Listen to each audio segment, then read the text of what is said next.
Calling all Golden State Warriors fans, yes, those in Dub Nation.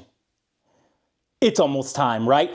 Basketball is almost upon us. Hey, so I'm going to give a couple of my thoughts. I'm C-Train. Welcome to C-Train Station. If this is your first time, hey, like, subscribe, do the follow thing. We have fun talking basketball here at C-Train Station. So, first, I'm going to give over some of my thoughts on training camp so far. Yeah, it's only been a couple days, but my thoughts on the Warriors training camp so far, and then I'm going to give you a little preview for Saturday night's game, or Saturday day's game. It's at 4 o'clock. Interesting time, right? Against the Clippers. I'm going to give you some things to look out for, right? Some keys to Warriors growth. Let's dive right in, shall we? I just listening to the players at camp, getting the lay of the land, right, in this new squad. I am afraid a little bit. It gives me trouble that the front office didn't successfully set the players on the Warriors up for success at their respective roles. Here's an example. Second scorer. The Warriors do not have a tried and true second scorer right now. They absolutely do not. So here's where I'm coming from about this. Okay. This is the topic now. Okay. Is that I feel the front office didn't set the Warriors players up. Now, we are talking specifically about a second scorer. Here's how we dive into that. The Dubs don't have a tried and true second scorer. Steve Kerr has said, hey, we're going to try and get just a bunch of we're going to try to get Pajensky, Melton, Wiggins. We all want them shooting more volume threes per game. Maybe that can help us make up for some of that scoring. Okay, stop right there.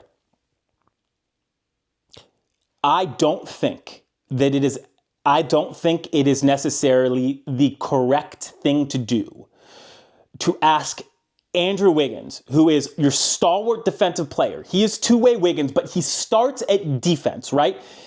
Andrew Wiggins is your defensive stopper. You do not go anywhere in the league without a player like Andrew Wiggins defending wings, sometimes guards even, and bigs consistently. Consistent, night in and night out. I do not believe it is really that. I don't know how realistic it is to ask a grieving Andrew Wiggins who averaged 13.9 points per game. Seriously, look at how much he averaged. 13.9 points per game to up everything and to magically become some consistent second scoring option. He wasn't a consistent second scoring option really anywhere. He wasn't consistent for a winning squad, okay? So I don't necessarily know why we're asking a possibly depreciated Andrew Wiggins. Sure, he's in his physical peak prime and whatnot, but we're asking a player possibly who scored 13.9 points a game last season to now double that? Okay, this is not going to work. But do you see where I'm coming from? I'll give you another example. I'll give you one more example, and then I'll tie it all in. So we're thinking here. Y'all, this is where it gets difficult sometimes to explain sports because it's tough to get out what I believe is going on. So let's give us a second example of how I believe the Warriors front office didn't put their playing personnel in position to succeed. This is it. Brandon Pajensky is such a prime example of this. Okay. The Warriors have now said that they want to see Brandon Pajensky, I believe, shooting either 6 or 9 upwards of 3-pointers a game. Okay. Now, okay, that's what the Warriors have said. That's what Brandon Pajensky has said, that they've wanted him to increase his 3-point shots per game, the volume. Watch this. This is where the intersections are, though. And also, Draymond Green literally yesterday said, I gave Brandon Pajensky some advice. The only thing Brandon Pajensky needs to do is be the best Brandon Pajensky he can be. There it is. Stop. Full stop. Everything stop. I have now talked for almost 5 minutes about the Warriors front office not setting their players up. I gave the first example as Wiggins. Now I gave a second example as being Brandon Pajensky. Now, Do you see where there is it's incongruous? It's incongruous. It is possible that the best Brandon Pajensky isn't one that shoots 6+ 3-pointers a game. So the Warriors asking him to shoot that type of volume and also be himself is almost a false dichotomy. It's almost a false ask, right? Sure, Brandon Pajensky can be all of the above, but that doesn't matter because of this. We will never see an actualized Brandon Pajensky. We won't see an actualized Jonathan Kuminga or Moses Moody without them being able to organically grow into their own game. Sure, they need to have winning facets to their game that are applicable to the way that the Warriors play. An example, Pajensky is a great defender. He's a good defender, a great rebounder, and a borderline great passer. Those attributes are key to any basketball team winning. Did I mention shooting? No. Did I mention being a second scorer? No. So, I'll give you now, so we've moved from Wiggins to Pajensky, and now we'll really tie the bow with Jonathan Kuminga. So things out in camp. Steve Kerr thinks that Jonathan Kuminga is a power forward, okay? Jonathan Kuminga thinks that he's a 3, and Draymond Green thinks that he's a 3. Do you see where there are issues right there? The disconnect is palpable, and it's still palpable. It is a red flag that in training camp, you get a player saying that he plays one position and his coach saying that he prefers him at a different position. You see where it's... And this is why it's so difficult, because the Warriors front office put the team in this position. Like Brandon Pajensky said that he's like, yeah, man, Melton plays a lot like GP2. It's like, okay, well, that's good. That's good because we like those attributes. However, that's a duplicate attribute now. Because it's like, okay, fine. Then GP2 and also Melton better be getting serious playing time, because if not, if Melton's going to get all this playing time because he's just a lot like a GP2, then what is Gary Payton II doing on the squad? They should have consolidated him. They should have traded a Gary Payton II with a guy like Moody and gotten a guy like Kelly Olynyk. Like, come on. You see where I'm going here?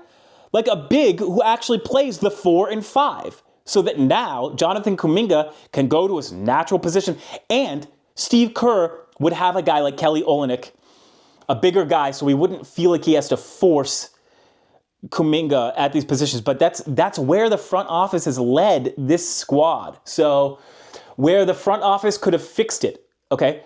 If the front office would have traded CP3 for Zach LaVine, then at least you have your second scorer. So look, however, I get it.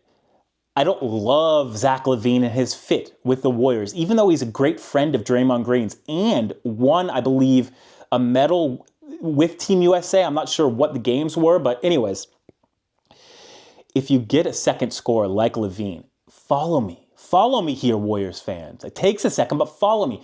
If you had gotten one, okay, it allows Brandon Pajensky to be more himself.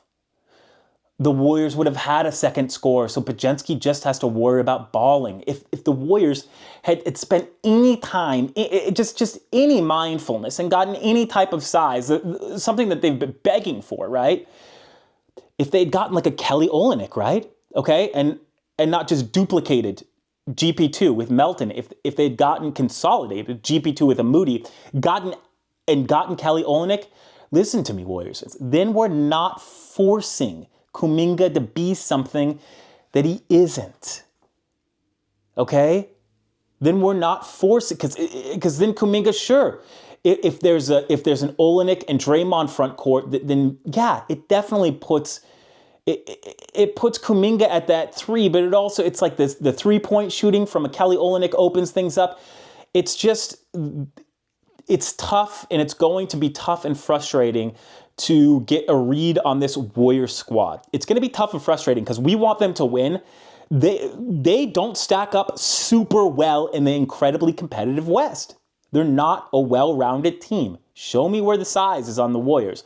Show me where the floor spreading and the shooting is. Okay? So these are just things to pick up on a little bit, okay? Let's see here. By the way, speaking of Kuminga, if Kuminga plays lockdown defense and he shoots 37% from three, almost all of the Warriors' problems are solved. One more time. If Jonathan Kuminga, who I have faith in, if he simply plays lockdown defense, which he's more than capable of, I mean, you should have been doing that. It's like the dude friggin' was on the same team with Andre Iguodala for years and Wiggins. He should be able to play lockdown defense and simply shoot 37% from beyond the arc. Then the Warriors have almost no problems except for size if Kuminga can simply do that. So, and Kuminga will get the hefty bag. So here's the thing. The Warriors have a preseason game, and we all have to be stoked on that. Here are some keys. Here are some things that I want you, the fan, to sort of be aware of and maybe look out for. Who makes the game look easy? What Warriors player makes the game look easy? Okay. To me, a lot of times what we will be fascinated by crazy plays and that crazy individual play in preseason game. Okay. Say that Kuminga dribbles through three players and dunks it in a preseason game. Okay. I'm more sold on like a Brandon Pajensky pump faking it, getting past his defender, pump faking it again, and having a nice pass to Looney for like a layup. That is more applicable and repeatable for success than Jonathan Kuminga doing crazy athletic things. That is not repeatable for and applicable for repeated success. You cannot do that. You can't just say, Jonathan Kuminga, just pull something out and score athletically. It's like, no, dude, that's not how the game works. You like run things called plays. You run off the ball, you screen, you move, okay? Who makes the game look easy? If you look at Brandon Pajensky's his summer league highlights, Brandon Pajensky makes the game look easy. He makes the game look easy. He makes a couple shots, defense now comes out, pump fakes, defense, he's past the defense, gets easy shots. Okay. Who is able to do the right thing for repeatable success?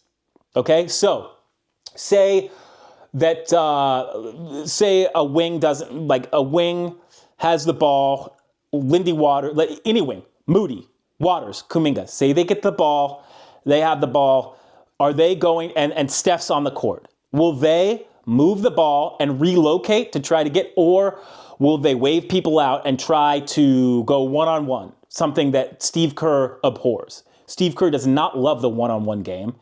It's like it is an emergency break glass one-on-one game. So who is going to play the team game? Who is going to make the plays that are repeatable? Here's what okay, how about this? And here is something that's very easily to look, a dichotomy, if we will.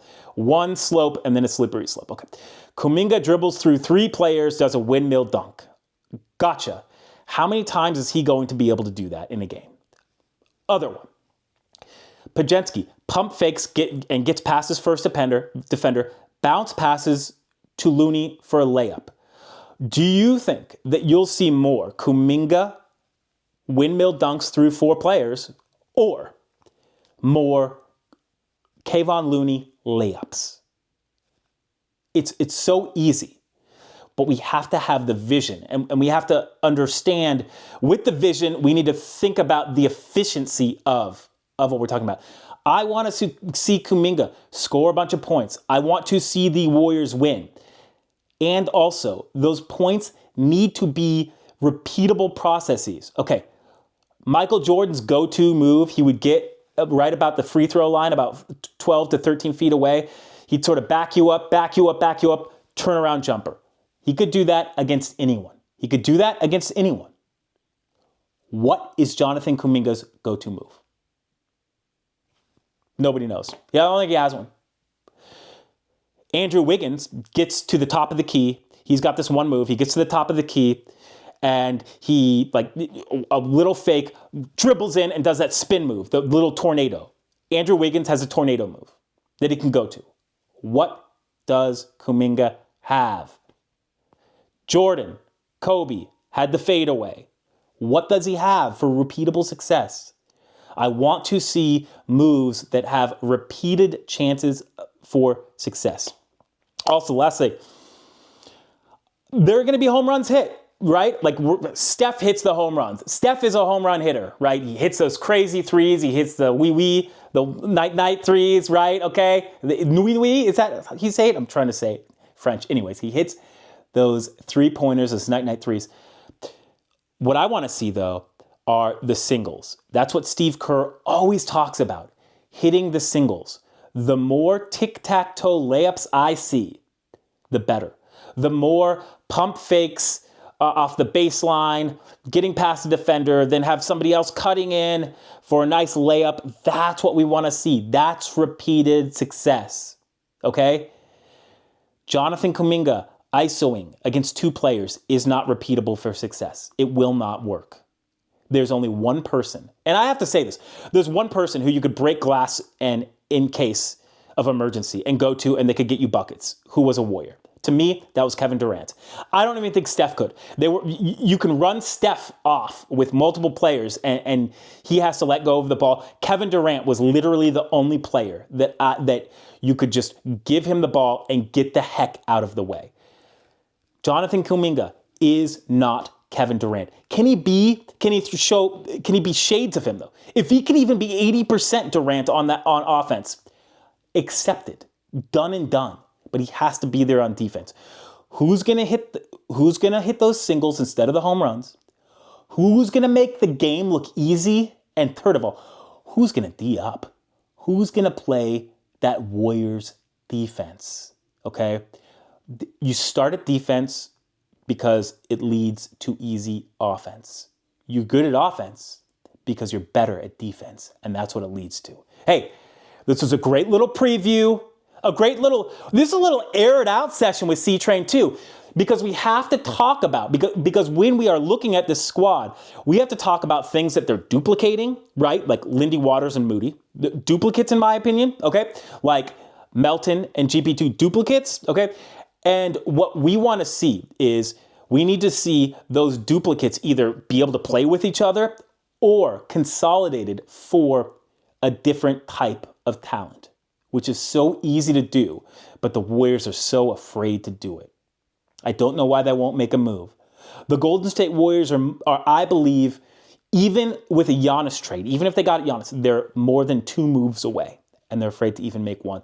But that's beyond it. On the court, those are some things to look for.